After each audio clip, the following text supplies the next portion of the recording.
राधे राधे मित्रों। तो मित्रों, आप लोग राधा किशन के अपकमिंग एपिसोड में देखेंगे कि मित्रों, वीडियो शुरू करने से पहले अगर आप हमारे चैनल पर नए हैं और अगर अभी तक आप लोगों ने हमारे चैनल को सब्सक्राइब नहीं किया है तो चैनल को कर लीजिएगा सब्सक्राइब और बेल आइकन को ऑल पे करके प्रेस कर दीजिएगा, जिससे कि हमारी नई वीडियो का नोटिफिकेशन आपको मिल जाए।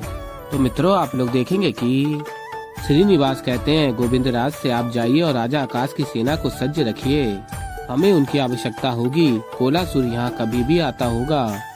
और फिर आगे आप लोग देखेंगे कोलासुर गांव वासियों को कैद कर लेता है अपने जाल में और कहता है यदि नारायण को सभी के प्राण बचाना है तो स्वयं उन्हें मेरे पास चलकर आना होगा।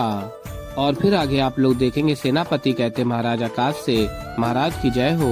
और फिर महाराज कहते हैं गर्जना की ध्वनि किसकी थी, कहीं कोई जंगली पशु तो नहीं। और फिर सेनापति कहते हैं वो तो मैं नहीं जानता महाराज, किंतु गोविंद राज ने मुझसे कहा था कि यदि किसी गर्जना की ध्वनि सुनाई दे तुरंत सेना को लेकर पहाड़ी वाले पास के क्षेत्र में पहुंच जाओ, क्योंकि श्रीनिवास पर कोई विपदा आई है महाराज। और फिर आगे आप लोग देखेंगे कि राजकुमारी पद्मावती कहती है नहीं, मैं श्रीनिवास पर कोई विपदा नहीं आने दूंगी। और उमा कहती है भार्गवी से, भार्गवी ताई, गांव के कुछ लोग कह रहे हैं कि पहाड़ी के पास वाले क्षेत्र में किसी ने आक्रमण किया है गांव वालों पर। तभी भार्गवी कहती हैं उस क्षेत्र में तो वेंकटेश और भार्या भी गए हैं। और फिर आगे आप लोग देखेंगे कोलासुर कहता है अब एक एक करके तुम सबकी बलि चढ़ेगी। और फिर तभी महाराज आकाश की सेना कोलासुर पे आक्रमण करती है, किंतु कोलासुर को कुछ नहीं होता और प्रसन्न हो रहा होता है कोलासुर। और फिर महाराज आकाश कहते हैं ऋषि भृगु, आप ही अपनी शक्ति द्वारा इसे रोक सकते हैं, कृपया कुछ कीजिए। और फिर महर्षि भृगु कहते हैं मैं प्रयास करता हूँ। और फिर ऋषि भृगु धरा से मिट्टी लेते हैं और मंत्र पढ़ के अपना अस्त्र छोड़ते हैं, किंतु कोलासुर अधिक शक्तिशाली होने के कारण ऋषि भृगु की शक्ति विफल हो जाती है। ये देख सभी चिंतित हो जाते हैं और राजकुमार वासु अत्यंत प्रसन्न हो रहा होता है। और फिर ऋषि भृगु कहते हैं कौन हो तुम? और फिर असुर कहता है मैं महाअसुर कोलासुर हूँ मैं। और फिर ऋषि भृगु कहते हैं क्या चाहिए तुम्हें, यहाँ क्यों आए हो? और फिर कोलासुर कहता है प्रतिशोध लेने आया हूँ मैं, विष्णु से अपना प्रतिशोध। किंतु विष्णु का वध करने से पूर्व और दो लोग हैं जिनका मैं वध करना चाहता हूँ। श्रीनिवास और वेंकटेश को मेरे समक्ष लेकर आओ, उनके जीवन के प्रतिदान में गांव वालों को छोड़ दूंगा, नहीं तो इस गांव में कोई भी जीवित नहीं बचेगा। और अत्यंत प्रसन्न हो रहा होता है कोलासुर। और तभी राजकुमार वासु कहता है इतनी दया दिखाने की आवश्यकता नहीं है कोलासुर, सबका वध कर दो सबका, और सबसे पहले इसका। और फिर राजकुमार वासु बताता है ये गोविंद राज है, श्रीनिवास इसे अपना बड़ा भाई मानता है, इसका वध करोगे तो श्रीनिवास इसे ढूंढते हुए यहाँ तक आएगा। और फिर तभी राजकुमारी पद्मावती कहती है ये तुम क्या कह रहे हो वासु? और फिर कुमार वासु कहता है तुम मौन रहो पद्मा। और कहता है कुमार वासु कोलासुर इसका भी वध कर दो, भार्गवी का भी, भार्या का भी, उसे ढूंढकर सबने मुझे छला है, सबका वध कर दो। और फिर मित्रों, आप लोग आगे देखेंगे कि राजकुमार वासु कोलासुर के समक्ष जाता और कहता है देख क्या रहे हो कोलासुर, आगे बढ़ो और वध कर दो सबका। और तभी कोलासुर राजकुमार वासु की ही गर्दन पकड़ लेता है और कहता है कोलासुर कौन हो तुम तुच्छ बलहीन, तुम्हारा इतना दुस्साहस कि तुम मुझे आदेश दो। और कहता है आगे कोलासुर मुझे विष्णु चाहिए। और कहता है मुझे ज्ञात हुआ है कि श्रीनिवास और वेंकटेश नामक दो व्यक्तियों के माध्यम से मैं विष्णु तक पहुंच सकता हूं, तुम्हें मारकर मुझे प्रसन्नता होगी, किंतु तुमसे पहले मुझे उन दोनों का रक्त चखना होगा। कहाँ है वो दोनों?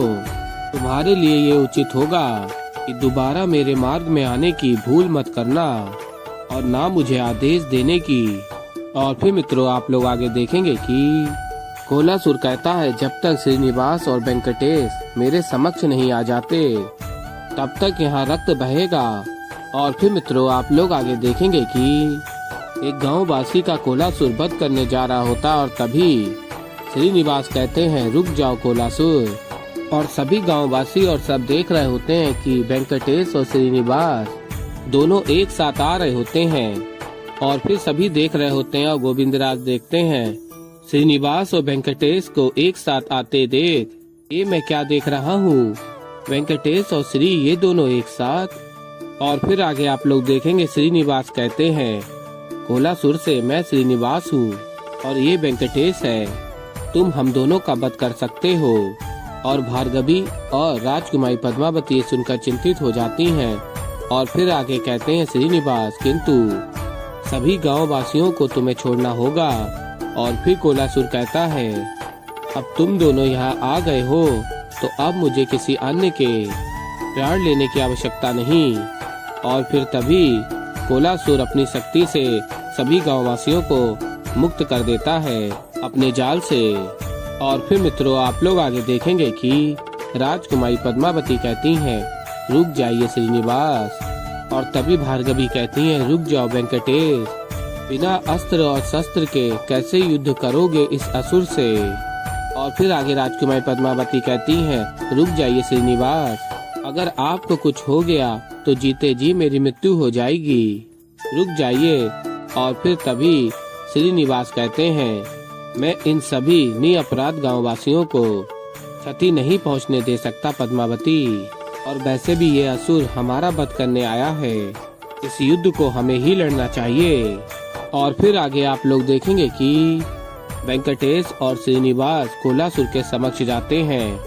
और फिर कोलासुर अपनी शक्तियों का उपयोग करके श्रीनिवास और वेंकटेश के ऊपर आक्रमण करता है, और तभी वेंकटेश और श्रीनिवास बच जाते हैं।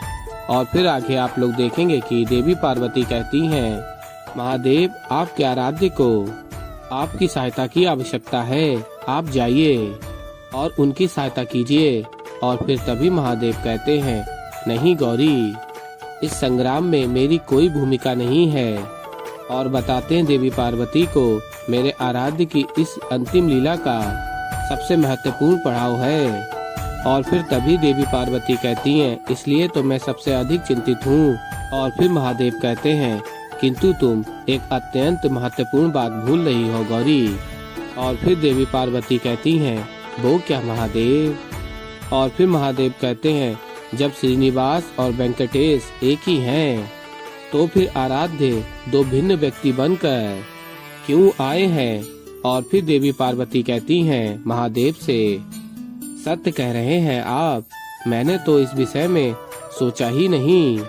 और फिर महादेव बताते हैं आगे, अवश्य ही इसमें आराध्य की इसके पीछे कोई योजना है, और उनका कौन सा रूप कब और कैसे कोलासुर का वध करेगा, इसके लिए सहायता के प्रयास की आवश्यकता नहीं है, लीला की प्रतीक्षा की आवश्यकता है। और फिर मित्रों आप लोग आगे देखेंगे कि श्रीनिवास कहते हैं, आगे बढ़ो कोलासुर, करो प्रहार, हम दोनों सज्ज हैं तुम्हारे साथ युद्ध लड़ने के लिए। और फिर तभी कोलासुर कहता है, अच्छा तो तुम दोनों मेरे साथ युद्ध लड़ोगे।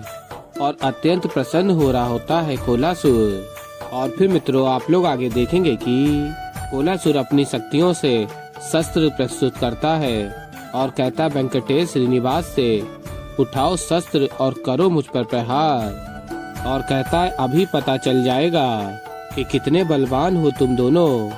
मैं भी देखना चाहता हूँ कि कोलासुर से युद्ध करने का सामर्थ्य किसमें है। और फिर मित्रों आप लोग आगे देखेंगे कि श्रीनिवास और वेंकटेश शस्त्र उठा लेते हैं और कोलासुर से युद्ध लड़ रहे होते हैं, और सभी चिंतित होते हैं। युद्ध देखकर कोलासुर अत्यंत शक्तिशाली होता है। और तभी राजकुमार बासु अत्यंत प्रसन्न होकर कहता है, कर दो कोलासुर इन दोनों का वध। और फिर तभी कोलासुर राजकुमार बासु को देखता है और कहता है, कोलासुर मैंने तुम्हें पहले ही चेतावनी दी थी कि मुझे आदेश मत देना, किंतु तुमसे तो मौन नहीं रहा जा रहा है ना, मैं तुम्हें सदा के लिए ही मौन कर देता हूँ। और तभी राजकुमार बासु भयभीत होकर भागता है और कोलासुर अपनी शक्तियों से राजकुमार बासु को रोक लेता है। और फिर कोलासुर राजकुमार बासु का वध करने जा रहा होता है। तो ऐसे ही मित्रों आगे और भी बहुत कुछ देखेंगे। तो अभी के लिए इस वीडियो में इतना ही।